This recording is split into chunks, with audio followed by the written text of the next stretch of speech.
Okay, in this section right here, we're going to be talking about how we can configure PHP to work with Apache Server. But first thing, Kristen, go ahead and give us your homework assignment. Well, PHP originally meant personal homepage, but now it means PHP. Oh, sure. Hypertext preprocessor. Yes. Don't start stealing That's my very good, spotlight. Adam. Oh, you're welcome. That's good, thank you. Yeah. Okay, well, that's what we needed to know. So, I'm just trying to help you out. in this section right here, what we're going to do is go ahead and get the two configured to work together. So, as I pointed out at the end of the last section, there is an install.txt file, so we can go ahead and open that up. And we don't want to open it up in that. Let's go ahead and open it up in Notepad. It's already set up to fit our screen here.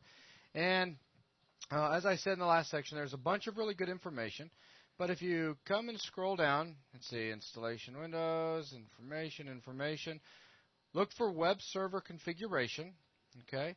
And if we go down just a little bit further, you're going to find installing PHP on Windows with Apache 1.3.x, which is what we're currently running, right, Logan? Exactly. So some good information here. First thing it's going to tell you is that there's two different ways that you can set up PHP to work with Apache on Windows. And one way is through CGI binary, okay, which is using the php.exe file, and the other one is module-based, which is using the as a PHP DLL file that'll get called by Apache, okay.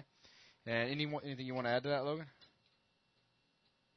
Not really. No, it's just it's just one of two methods that you can use, right? Right. And the method that is preferred is the server API module, okay, which is using that DLL. It's the second method of the two that I talked about just a second ago. And if we want to set it up this way, there's a couple of things that we have to do, right? Right. So first thing is we've got to add a few things to our config file, right, for the Apache? Yes, we got to tell Apache where PHP is and right, how you're using it, and which module it is, etc. Right. So here's this information right here.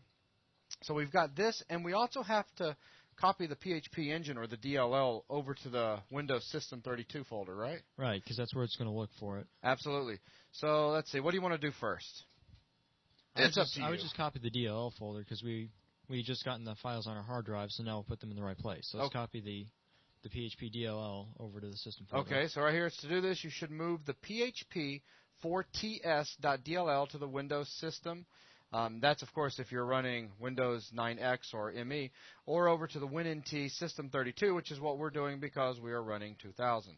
So PHP 4ts.dll. So let's go ahead and come back in here, and let's look for that file.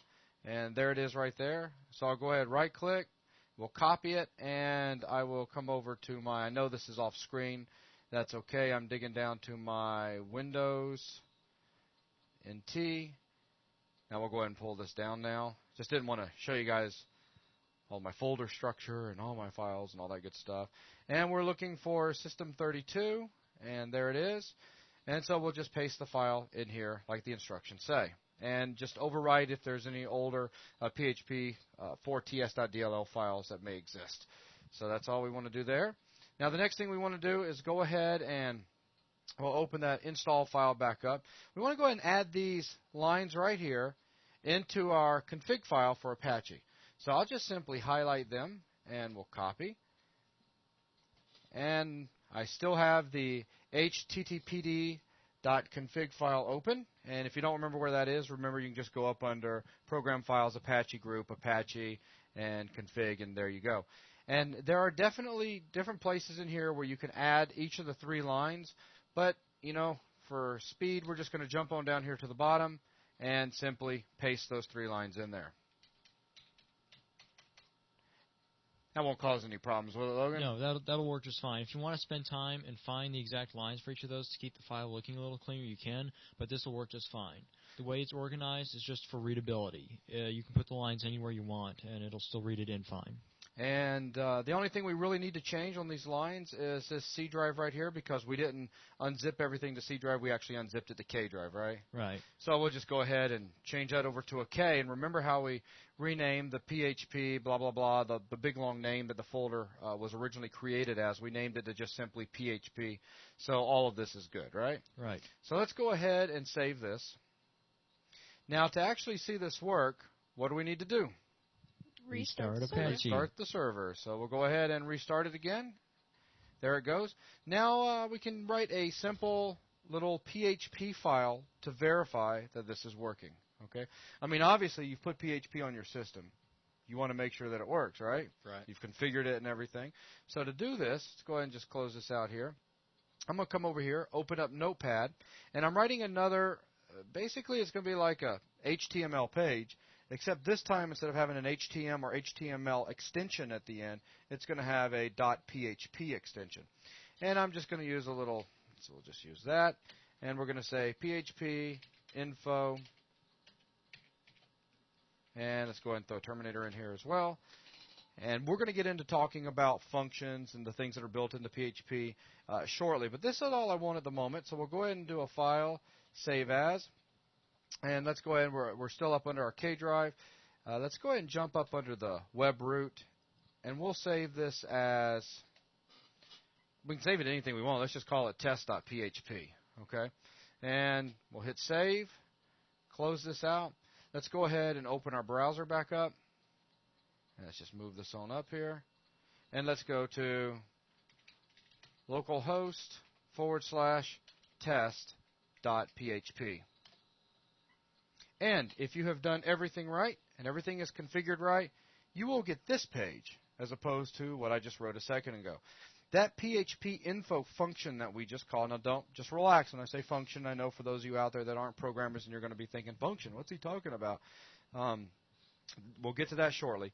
That function is what was responsible for generating this entire page right here, which sends us back a ton of information about our system, about PHP, about Apache, about MySQL, about just about everything, right? Just about everything involved with running PHP. Environment variables. I mean, we've got everything. Anything you want to add about this, Logan?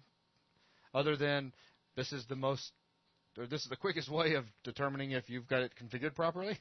Well, that's its first use. Its second is if you're trying to figure out, like, if you have some configuration issue with it, you can use it to find some of the stuff that would be in the PHP ini file. It's a little easier to read in this format.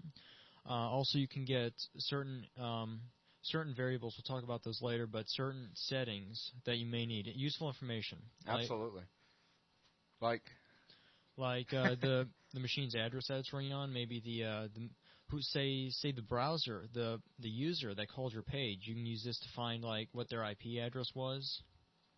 All right. Find information about who's calling the page as well as what's running on the server. Okay, super. So anyways, just basically make that real quick script to test it out. That's it for configuring. Oh, wow.